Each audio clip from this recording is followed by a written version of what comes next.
নমস্কার বন্ধুরা, অমৃতের সন্ধানে এই চ্যানেলের আরও একটি নতুন পর্বে আপনাদের সকলকে জানাই সাদর ও সুস্বাগতম। কেমন আছেন আপনারা? আশা করি ঠাকুর এবং মায়ের কৃপায় সকলে খুব ভালো আছেন, সুস্থ আছেন।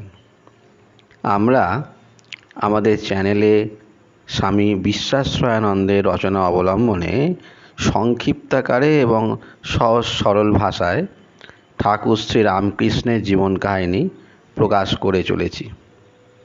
ইতিমধ্যেই একে একে ধারাবাহিকভাবে কয়েকটি পর্ব প্রকাশিত হয়ে গেছে। 9টি পর্ব এর আগে প্রকাশিত হয়েছে। আজ আমরা প্রকাশ করছি 10ম পর্ব। আমরা জানি এসব কাহিনীর কথা আপনারা বেশিরভাগ মানুষই হয়তো জানেন, তবু আমাদের মনে হয়েছে যতবারই এইসব কথাগুলি আমরা শুনব বা পড়ব ততবারই আমাদের ভালো লাগবে, আমরা সমৃদ্ধ হব, জীবনে এগিয়ে চলার পথে নতুন দিশা পাব, যা আজ আমাদের এই অস্থির জীবনে বড়ই দরকার। ঠাকুর শ্রী রামকৃষ্ণ মা কালীর দর্শন লাভের পর আর বিধিমতো পুজো করতে পারতেন না। মন্দিরে ঢুকে তখন আর পাথরের মূর্তি দেখতেই পেতেন না।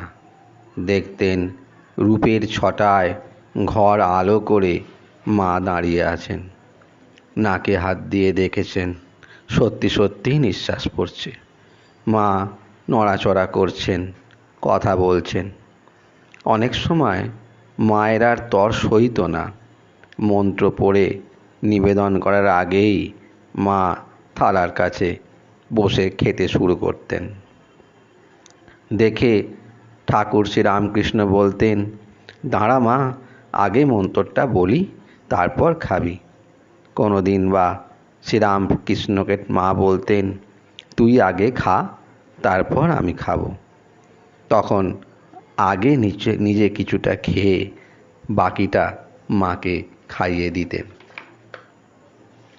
শ্রীরামকৃষ্ণ তখন মা কালীকে কেবল মন্দিরে না, নিজের ভেতর, সব মানুষের, সব প্রাণীর, সব কিছুর ভেতর দেখতে পেতেন। তাঁর আগে যুগে যুগে কত মুনি ঋষি সাধক এভাবে সকলের ভেতর ভগবানকে দেখেছেন।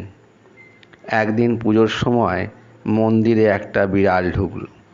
তার ভেতর মা কালীকে দেখতে পেয়ে, খাবি মা বলে শ্রীরামকৃষ্ণ বিড়ালটিকে ভোগের লুচি খাইয়ে দিলেন। এমনি অনেক কিছু ঘটতে লাগলো। মামার কাণ্ড দেখে হৃদয় ভয়ে তটস্থ। কালীবাড়ির কেউ যদি এসব দেখে ফেলে কি হবে তাহলে? তা একদিন কালীবাড়ির কর্মচারীরা সব দেখে ফেলল আর খবর পাঠালো মথুরবাবু ও রাসমণির কাছে। ছোট ভট্টাচ পুজো করছেন না অনাচার করছেন? কালীবাড়ির লোকেরা শ্রীরামকৃষ্ণকে ছোট ভট্টাচ বলতো, রামকুমারের ভাই বলে। মথুরবাবু তো শ্রীরামকৃষ্ণকে জানতেন। তিনি বলে পাঠালেন, ছোট ভট্টাচ যেমন পুজো করছেন তেমনি করুন, তাকে কেউ কিছু বলো না, আমি গিয়ে দেখছি। মথুরবাবু কাউকে কিছু খবর না দিয়ে একদিন কালীবাড়ি এলেন। সব দেখলেন, দেখে মুগ্ধ হলেন। বুঝলেন শ্রীরামকৃষ্ণ এখন মাকে সাক্ষাৎ দেখতে পাচ্ছেন, তাই এসব করছেন। ভাবলেন এতদিনে মন্দির প্রতিষ্ঠা সার্থক হলো। বাইরে থেকে বারবার মা কালীকে ও শ্রীরামকৃষ্ণকে প্রণাম করে তিনি ফিরে গেলেন।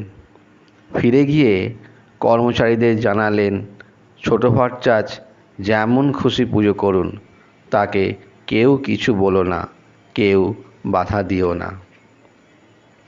শ্রীরামকৃষ্ণ বেশি দিন আর পুজো করতে পারলেন না। তার খুড়তুতো দাদা রামতারক মা কালীর পূজক হলেন। শ্রীরামকৃষ্ণ তাকে হলধারী বলতেন। মা কালী তো ভগবানের একটি মাত্র রূপ নয়, একটি মাত্র নাম নয়, তার অনেক রূপ, অনেক নাম। কালী, দুর্গা, শিব, নারায়ণ, রাম, কৃষ্ণ, সীতা দেবী, আল্লাহ, গড প্রভৃতি কত নামে, কত রূপে মানুষ একই ভগবানকে ডাকে, তাকে সে রূপে দেখতেও পায়। ভগবানকে মা কালী রূপে দেখার পর শ্রীরামকৃষ্ণ তাকে অন্য সব রূপেও দেখতে চাইলেন। মানুষ যতভাবে ভগবানকে দেখেছে, একে একে সে সবভাবেই দেখতে চাইলেন। প্রথমে মনে পড়ল রঘুবীর বা রামচন্দ্রের কথা। ছেলেবেলায় সে রূপেই তিনি ভগবানকে পুজো করেছেন। দিনরাত তখন রঘুবীরের চিন্তা করতে লাগলেন। মহাবীর রামচন্দ্রের সবচেয়ে বড় ভক্ত, নিজেকে তাঁরই মতো ভাবতে লাগলেন। মন মুখ এক করে ব্যাকুল হয়ে ডাকলে যে রূপে ভগবানকে দেখতে চায়, সে রূপেই তিনি দেখা দেন। শ্রীরামকৃষ্ণকেও রামচন্দ্র রূপে দেখা দিলেন একদিন। এই সময় একদিন পঞ্চবটী তলায় বসে আছেন, এমন সময় সীতা দেবীকে দেখতে পেলেন। প্রথমে সীতা দেবী বলে বুঝতে পারেননি, ভাবছেন ইনি কে। এমন সময় কোথা থেকে একটা হনুমান হুপ করে এসে তাঁর পায়ে লুটিয়ে পড়ল।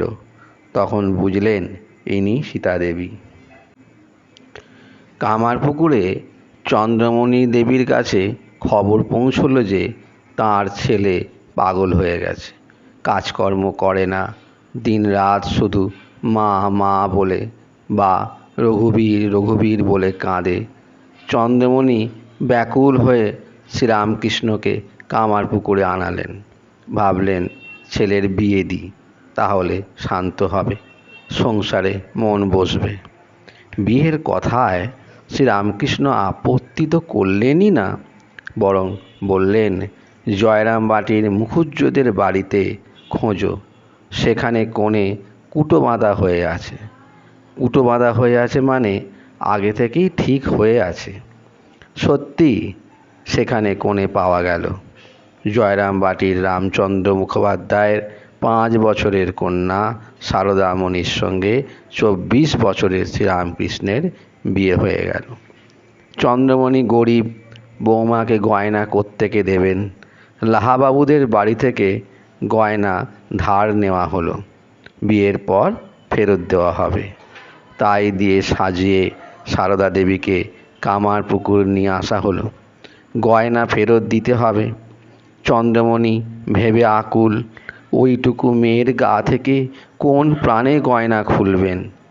তা শ্রীরামকৃষ্ণই সে ব্যবস্থা করলেন। রাত্রে সারদা দেবী ঘুমোলে তার গা থেকে গয়নাগুলি খুলে নিলেন। শ্রীরামকৃষ্ণ সারদা দেবীকে পরে অনেক গয়না গড়িয়ে দিয়েছিলেন। সীতা দেবীকে যখন দেখেছিলেন তিনি তাঁর হাতে ডায়মন্ড কাটা বালা দেখেছিলেন। সারদা দেবীকে ঠিক তেমনই বালা গড়িয়ে দিয়েছিলেন। শ্রীরামকৃষ্ণ জানতেন কি না, যিনি সীতা দেবী হয়ে এসেছিলেন তিনি এবার সারদা দেবী হয়ে এসেছেন। আজ তবে এইটুকুই থাক বন্ধুরা, খুব শীঘ্র পরবর্তী ভিডিওতে আপনাদের সঙ্গে কথা হবে। ভিডিওটি ভালো লাগলে অবশ্যই একটি লাইক দেবেন। আপনার কোনো কমেন্ট করার থাকলে করবেন। যে সকল দর্শক শ্রোতা বন্ধুরা ইতিমধ্যে আমাদের এই অমৃতের সন্ধানে নামক চ্যানেলটিকে সাবস্ক্রাইব করেছেন, তাদের সকলকে জানাই অসংখ্য ধন্যবাদ। ধন্যবাদ তাদেরকেও জানাচ্ছি যারা তাদের অমূল্য সময় ব্যয় করে আমাদের প্রকাশিত ভিডিওগুলি দেখেছেন। আবার যারা এই চ্যানেলের ভিডিওগুলি দেখেছেন অথচ এখনও চ্যানেলটিকে সাবস্ক্রাইব করেননি, তাদের সকলের কাছে একান্ত অনুরোধ, এই চ্যানেলটিকে সাবস্ক্রাইব করে আমাদের পাশে থাকুন। আপনার একটি লাইক, একটি কমেন্ট, একটি সাবস্ক্রাইব আমাদের প্রতিনিয়ত এই ধরনের নতুন নতুন ভিডিও তৈরি করার কাজে উৎসাহ বহুগুণে বাড়িয়ে দেয়। আপনারা সকলে ভালো থাকুন, সুস্থ থাকুন। নমস্কার, ধন্যবাদ।